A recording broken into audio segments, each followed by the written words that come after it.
Bismillahirrahmanirrahim. Assalamu alaikum. Урматтуу YouTube көрүүчүлөр, жылкы сүйүүчүлөр. Биз бүгүн Нокат районунда Зулпиев айлаймагына жайгашкан Кашкалдакта турабыз туугандар. Кашкалдактагы сатууга чыгып жаткан мына ушул Нургазынын аты тууралуу маалымат бергени келдик. Ассаламу алейкум Нургазы. Иштер жакшыбы? Ден соолук. Бүгүнкү чыгарылышта ушул ат тууралуу маалымат беребиз, Аты сатууга чыгып жатат. Аттын мүнөздөмөсүн бир чекеден секен айтып бере беребиз эми. Бул аттын жашы кандай болот? Жашы жазга 4 жашар. Жазга жаңасы экен да? Жаңасы 4 жашар. Нургазы, бул аттын эми ата теги кандай экен? Кайсыл жактан келиптир? Бизге Россиядан келди, бул Ростовтон. Ростовтон келди ба? Ростовтон келген 2 ай болду. 2 ай болду. Анан 2 апта болду да үйрөткөнүбүзгө. Мингениңерге 2 жума болду ба? Жок болду үйрөткөнүбүзгө. Азыр жолдон жакшы эле билип калды. Басымдарын жакшы эле билип калды. Анан ден соолугу кандай экен? Эми бир аз отарыгыраак да. Бизге келгенде семиз эле да.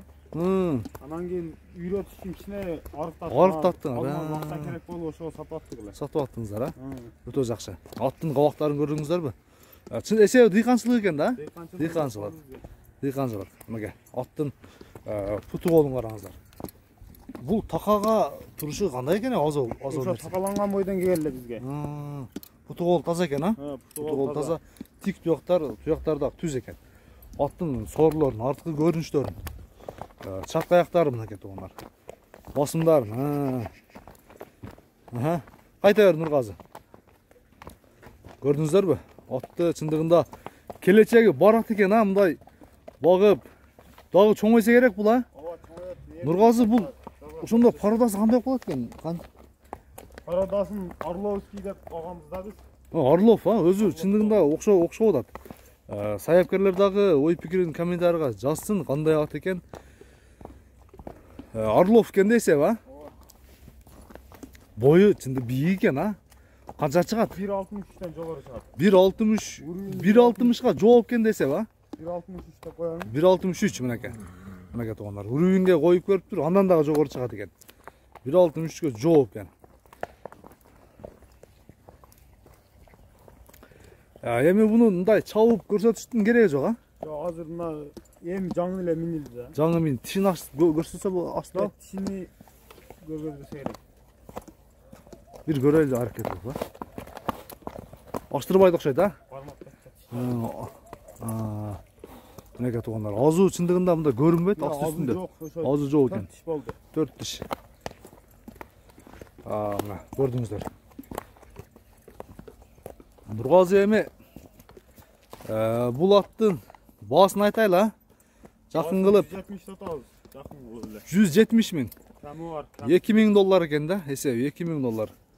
Аттын баасы айтылды туугандар, $2000. Өзү мындай тизгинин кой берчи, мындай кандай басымдарын көрөлү. Башты тиги алып жүрөт экен, Негиз. Мынакей. Болду, кайта бер. Мындай бир жылоо өтүп көрчү, башын көтөрүп мындай. Салып. Түзүк эле. Зардасы бар экен туугандар. Көрдүңүздөрбү? Бийик. Узундугу дагы узун экен. Атты сиздер дагы кеңире сындап көрүңүздөр, баа берип көрүңүздөр. Нургазы, анда келген клиентти жакшы кылып тосуп, атты жакшы сатып аласыңар эми, Буюрса силер дагы саткан акчадан береке тапкыла, ушул аттан дагы бирөө жакшылык көрсүн, жакшы жактарга минип, чоң ат болот, бул дагы чоңойсо керек. Буну толтурган болсо өзү өтө бийик ат экен. Атайын бир аз арыктаттык дейт. Ошол үйрөтүү үчүн бир аз арыктатып, анан секин минип үйрөтүп тур туугандар. Көрдүңүздөр. Бүгүнкү чыгарылышта сиздер менен Универсал Базар YouTube каналы болду. Эфирдин алып баруучусу мен Сайдулла Рустамов. Кийинки чыгарылыштарга чейин көрүшкөнгө чейин аман туруңуздар. Ушуну менен соңуна чыгарайлам да. Жакшы сатып аласың Нургазы. Анда жыйынтып берели. Башка сөздөр жокпу? Жок. Мына ушундай туугандар. Көрүшкөнгө чейин аман туруңуздар.